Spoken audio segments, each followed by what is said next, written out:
When I first moved into an HOA-run neighborhood, I expected some basic rules. Keep the lawn neat, don't paint my house neon green, and take my trash bins in on time. What I didn't expect were rules so insane, so absurd, that they felt like something out of a dystopian novel. As I started talking to neighbors and researching other HOA communities, I realized that I wasn't alone. Across the country, HOAs had been enforcing some of the most ridiculous and unfair regulations imaginable. What you're about to hear are some of the most insane HOA horror stories ever recorded. One of the first cases I stumbled across was in a quiet suburban community, where an HOA fined homeowners for leaving their garage doors open for more than 15 minutes. It didn't matter if you were unloading groceries, working on your car, or letting your kids grab their bikes. If a board member or HOA enforcer saw your garage door open past the allowed time, you'd be hit with a fine. Some residents received multiple fines in a single day, simply because they had the audacity to use their own garages. Then there was the case of an HOA that had banned children from playing outside. The reasoning? It disrupted the peace of the community. That's right. No bike riding, no sidewalk chalk, no playing catch in the front yard. One family received repeated violation notices because their toddler's toy car was unsightly in the driveway. Eventually, they were threatened with legal action if they didn't keep their kids and all their toys out of sight at all times. But nothing prepared me for the story of a man who was fined for having the wrong shade of grass. This homeowner, let's call him Mark, spent months maintaining his lawn, following every HOA rule. But one day, he received a citation stating that his lawn contained too much Bermuda grass and not enough Kentucky bluegrass, which was the HOA-approved type. The fine? $2,000. When Mark argued that he had bought the house with that exact lawn, the HOA's response was simple. Not our problem. In another nightmare scenario, an HOA in Florida banned parked cars in driveways overnight. Homeowners were required to fit all their vehicles inside their garages, no matter how many they had. If you had guests over or owned multiple cars, tough luck. Residents who violated the rule received a $100 fine per night. Some homeowners were even forced to sell their extra vehicles just to comply. I started realizing that HOAs weren't just enforcing community standards. They were actively making homeowners' lives miserable for no good reason. I reached out to people in other states, asking about their worst HOA experiences, and the stories I heard only got worse. One homeowner told me about an HOA that required residents to ask for written permission to decorate for holidays. If you wanted a wreath on your door or lights on your house, you had to submit a formal request 30 days in advance and wait for approval. One woman was fined $500 for putting up a Halloween decoration one day early. Then there was the man who installed solar panels to save money on his electricity bill, only for his HOA to demand they be removed because they disrupted the uniform aesthetic of the neighborhood. He refused, so the HOA began fining him $250 a week. I had uncovered dozens of these horror stories, but I knew there had to be more. I decided to dig deeper, reaching out to people who had fought back against their HOAs, and what I discovered next was even more shocking. As I continued my search for the most absurd HOA rules, I came across cases that were so outrageous, they seemed unreal. But every single one of them had actually happened, and in most cases, the homeowners had no choice but to comply or face financial ruin. One of the most infuriating cases was a couple in Texas who had been fined for planting flowers.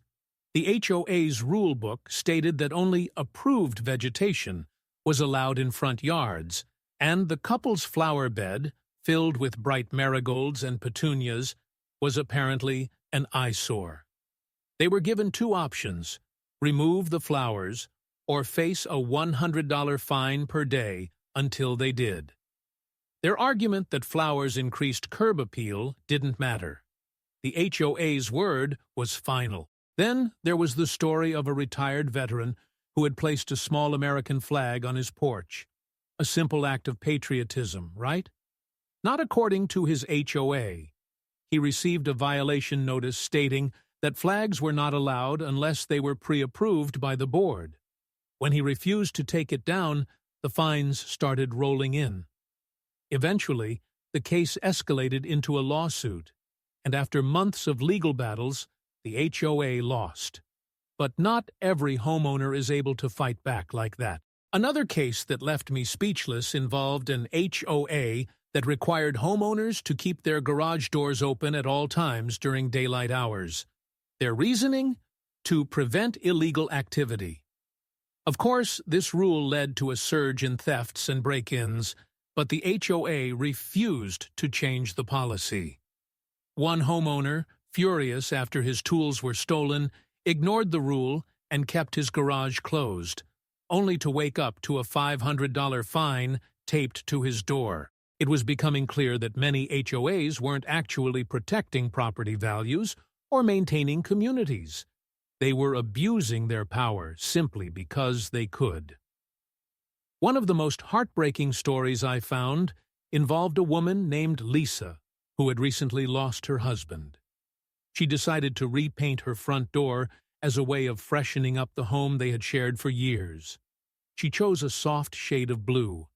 Nothing wild, nothing neon, just a gentle pastel. Within a week, she was hit with a $1,500 fine. According to the HOA, only 3 shades of brown were allowed for front doors, and hers had to be repainted immediately. When she tried to appeal, she was ignored. When she refused to pay, the HOA placed a lien on her house. Lisa's case wasn't unique. Across the country, HOAs have been known to weaponize fines and liens to force homeowners into submission, or worse, to take their home. I started to notice a pattern. The rules were often vague, selectively enforced, and designed to make money for the HOA. The more stories I uncovered, the more I realized just how terrifying these organizations could be. HOAs had the power to turn home ownership, something that should be a dream, into an absolute nightmare. And the worst part? Most homeowners had no idea what they were signing up for until it was too late. I had seen enough. I wanted to know, was there any way to fight back against these ridiculous rules? That's when I started reaching out to the people who had done just that. The homeowners who had gone head-to-head with their HOAs and won. What I learned next changed everything. I had spent weeks collecting stories of the most absurd HOA rules, but now I wanted to know about the people who had fought back and actually won. Was it even possible to take on an HOA and come out victorious? As it turns out, yes, but it wasn't easy. One of the first cases I looked into involved a man named James who had been fined for parking his truck in his own driveway. The HOA claimed that trucks were not in line with the aesthetic of the neighborhood, despite the fact that James's truck was brand new and well-maintained. When he refused to move it, the fines started piling up. He was threatened with legal action. But James did something unexpected.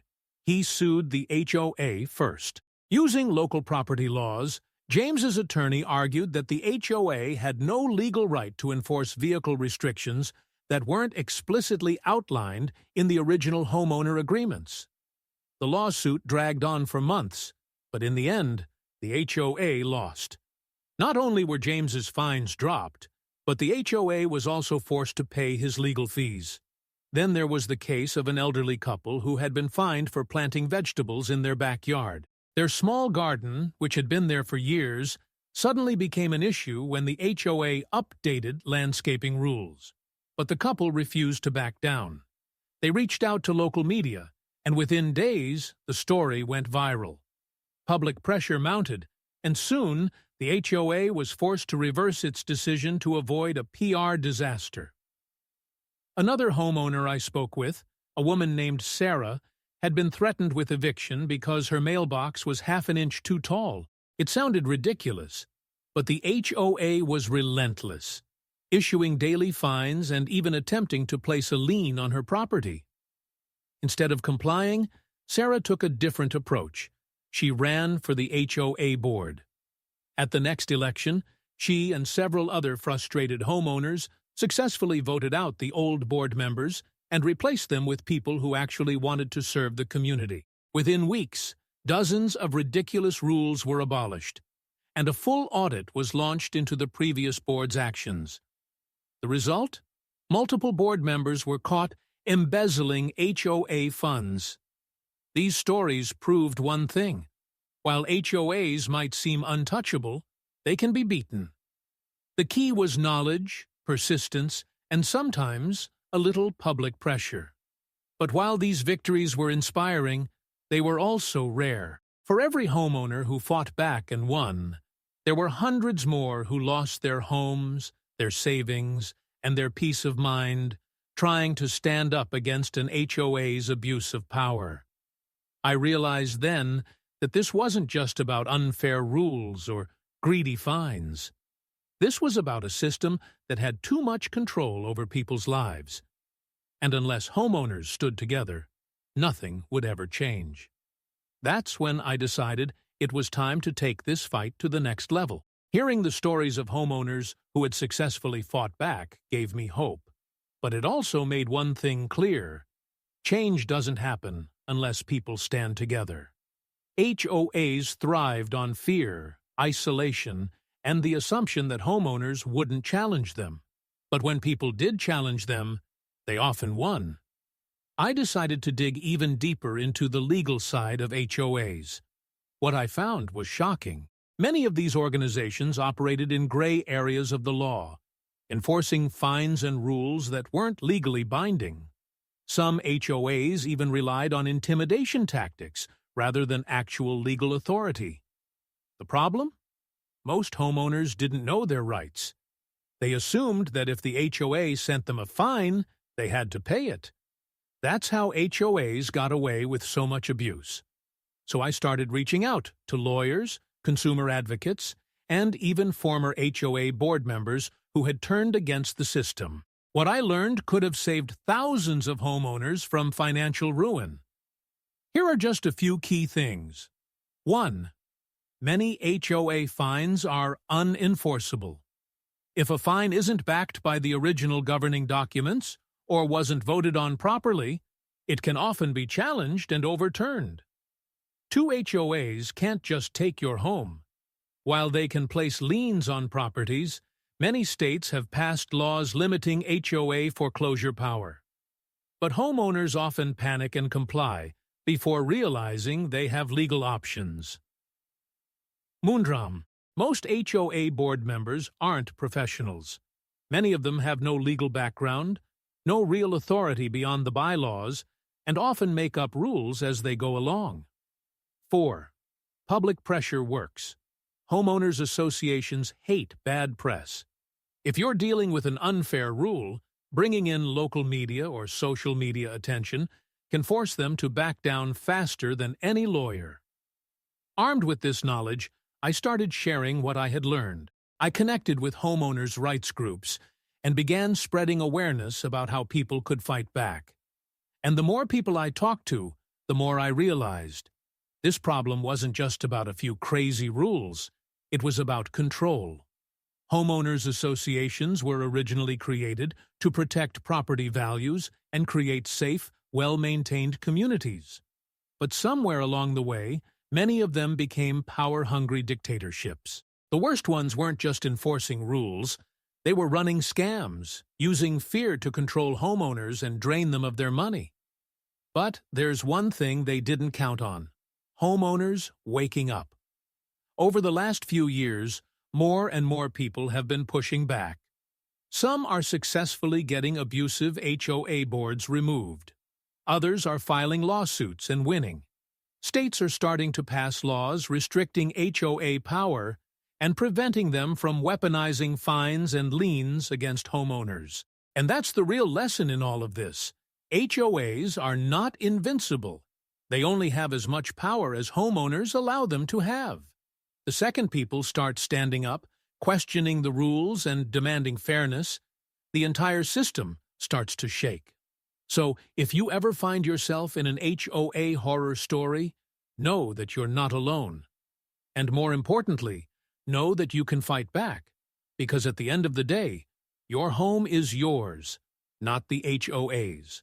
And that's a battle worth fighting.